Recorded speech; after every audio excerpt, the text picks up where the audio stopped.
Assalamualaikum warahmatullahi wabarakatuh. Nama saya Hikmatul Hasanah dengan nomor induk mahasiswa 201101010. Di sini saya akan menjelaskan tentang pengertian strategi pembelajaran. Strategi pembelajaran berasal dari bahasa Latin, yaitu strategia, yang memiliki arti seni dalam penggunaan rencana untuk mencapai tujuan. Pembelajaran secara umum dapat diartikan proses interaksi antara guru dan peserta didik guna mencapai tujuan belajar. Dalam konteks pembelajaran, strategi yang dimaksud di sini dapat diartikan pendekatan, perencanaan yang dapat terstruktur dalam penyampaian materi pembelajaran. Menurut Miyatso, strategi pembelajaran adalah pendekatan secara menyeluruh dalam pembelajaran. Sedangkan menurut Superman, strategi pembelajaran merupakan panduan urutan kegiatan pembelajaran, mulai dari metode atau teknik, media, dan waktu pelaksanaan pembelajaran. Sekian penjelasan dari saya, kurang lebihnya saya mohon maaf. Wassalamualaikum warahmatullahi wabarakatuh. Baik, perkenalkan saya Rizky Arinda dengan NIM 2011 01010012. Nah, di sini saya akan menjelaskan jenis-jenis strategi pembelajaran. Yang pertama, strategi berdasarkan pengolahan pesan atau bahan ajar. Itu ada dua. Yang pertama, itu strategi pembelajaran deduktif, yang mana materi atau bahan pelajaran itu diolah mulai dari yang umum ke khusus. Nah, selanjutnya itu strategi induktif, artinya materi itu diolah dari yang khusus ke umum. Nah, yang kedua itu strategi pembelajaran berdasarkan pihak pengolah pesan.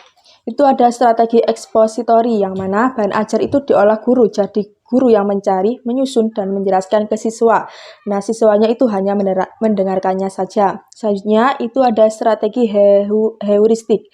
Artinya, materi itu diolah siswa yang aktif untuk mencari dan mengelola bahan ajar itu. Selanjutnya, strategi yang ketiga itu strategi pembelajaran berdasarkan jumlah siswa. Nah, itu terbagi menjadi dua. Yang pertama itu strategi kelompok kecil dan klasikal. Artinya, pembelajaran itu dilakukan secara berkelompok, baik 2 siswa ataupun lebih. Nah, strategi individual artinya siswa belajar secara mandiri.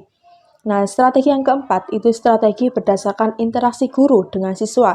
Ini juga terbagi menjadi dua. Yang pertama, strategi pembelajaran tatap muka, yang mana strategi ini sudah dilakukan setiap hari, di mana guru menjelaskan, memaparkan materi secara langsung kepada siswa, baik menggunakan alat peraga ataupun tidak. Nah, selanjutnya yaitu strategi pembelajaran melalui media, yang mana pada strategi ini guru tidak bertemu langsung atau bertatap muka dengan siswa, tetapi melalui media. Nah, selanjutnya strategi yang kelima itu ada strategi pembelajaran langsung, yang mana strategi ini itu menggunakan metode ceramah, menggunakan metode diskusi, menggunakan metode praktek, dan sebagainya. Baik, di sini saya Muhammad Fatah Hidayat dengan NIM 20110101018 akan menjelaskan kelanjutan materi jenis-jenis strategi pembelajaran. Pertama, strategi pembelajaran tidak langsung.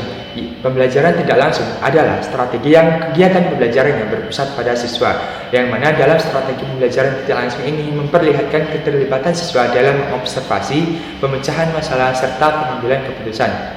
Dan peran guru dalam strategi pembelajaran ini beralih menjadi peran fasilitator. Dua, strategi pembelajaran interaktif adalah strategi yang mengajak siswa untuk terlibat aktif dalam bertukar pikiran, pendengaran, penglihatan, dan keterampilan dalam berdiskusi. Misalnya, berdiskusi kelompok. Dengan pembelajaran interaktif ini, siswa dapat memperoleh pemahaman melalui berbagai sudut pandang yang berbeda. 3. Strategi pembelajaran melalui pengalaman adalah suatu strategi pembelajaran yang melibatkan kegiatan siswa untuk memperoleh pengetahuan berdasarkan pengalaman atau melalui tindakan. 4. Strategi pembelajaran kontekstual adalah strategi pembelajaran yang melibatkan kegiatan belajar siswa dalam memperoleh dan menemukan pengetahuan, mengaitkan atau menghubungkan pengetahuan tersebut dengan keadaan atau situasi nyata, serta mendorong siswa untuk menerapkan pengetahuan tersebut ke dalam kehidupan sehari-hari.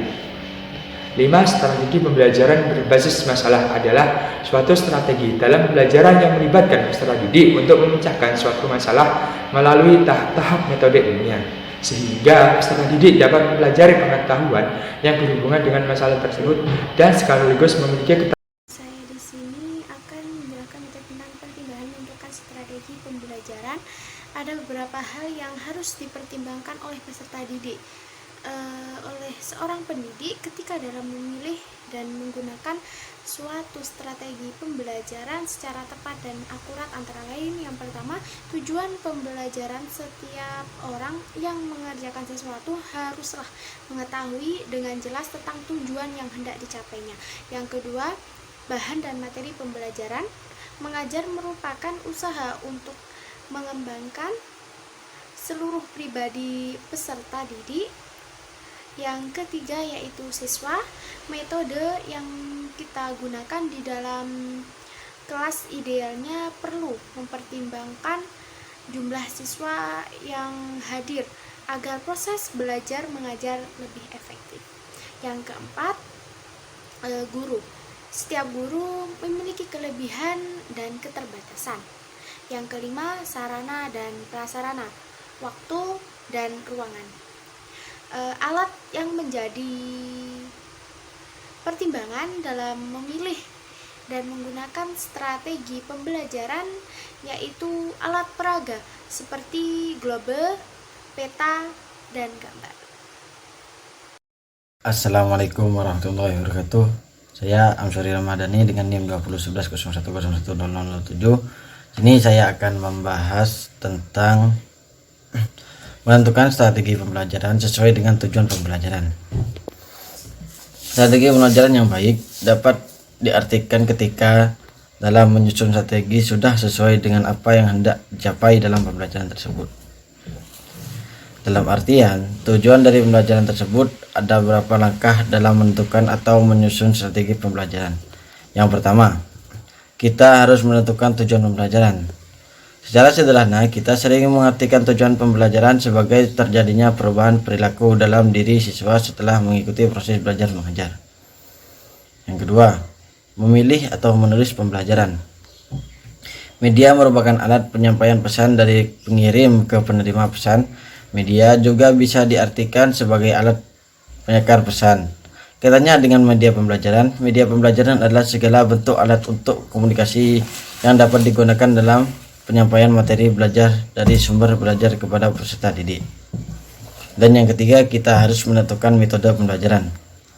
Dalam Kamus Besar Bahasa Indonesia, metode dapat diartikan sebagai cara yang digunakan untuk mencapai tujuan pembelajaran. Metode pembelajaran adalah berbagai pola yang digunakan oleh pengajar dalam pembelajaran di kelas, yang mana tujuannya adalah sebagai pedoman pendidik dalam penyampaian materi pembelajaran. Sekian yang bisa saya sampaikan, kurang lebihnya mohon maaf. Wassalamualaikum warahmatullahi wabarakatuh.